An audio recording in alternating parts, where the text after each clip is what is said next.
Miałam szczęście zaraz po studiach doktoranckich, które skończyłam na Uniwersytecie Łódzkim, rozpocząć pierwszą pracę naukową właśnie w Instytucie Badań Literackich.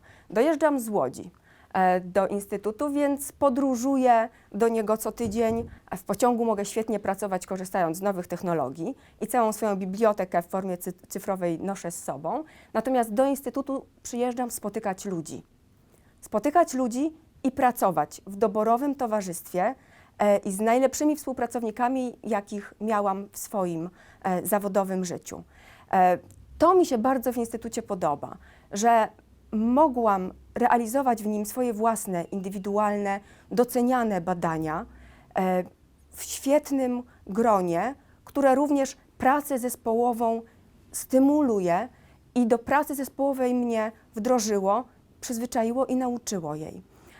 Myślę, że tak było również w przyszłości. To są te początki Instytutu Badań Literackich, który przecież realizował wielkie, fundamentalne dla polonistyki projekty zbiorowe, słowniki, syntezy historyczno-literackie, sam projekt nowoczesnej teorii literatury w formie podręczników akademickich i szkolnych, w formie kompendiów, które budowały fundamenty tej dyscypliny w Polsce, a później, który umożliwił start w zupełnie nowe media, w zupełnie nową rzeczywistość, w projekty nowohumanistyczne, którymi żyjemy dzisiaj i który pozwolił również uczestniczyć w projektach międzynarodowych w zupełnie zmienionym otoczeniu naukowym, wobec innych wymogów i wobec innych oczekiwań wobec nas naukowców i wobec nas humanistów.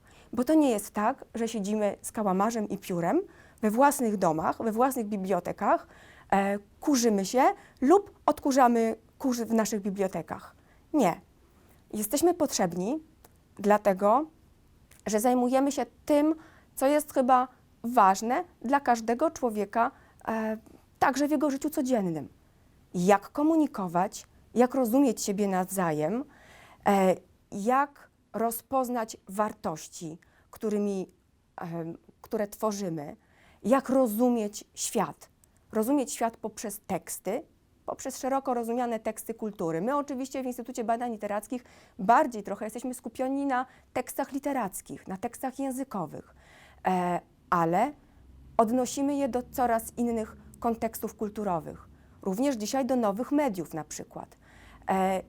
I szukamy zarówno nowych języków, aby nimi tłumaczyć literaturę, jak i pokazujemy literaturę w nowych kontekstach jako nadal medium społeczne, które spełnia jedyne i niepowtarzalne, sobie jedynie właściwe zadania i potrzeby.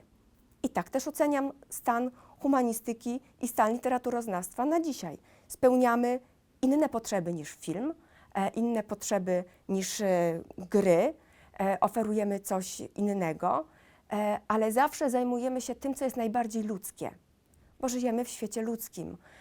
Bez względu na to, jak chcemy dbać o środowisko, to środowisko społeczne, ludzkie i międzyludzkie jest naszą domeną.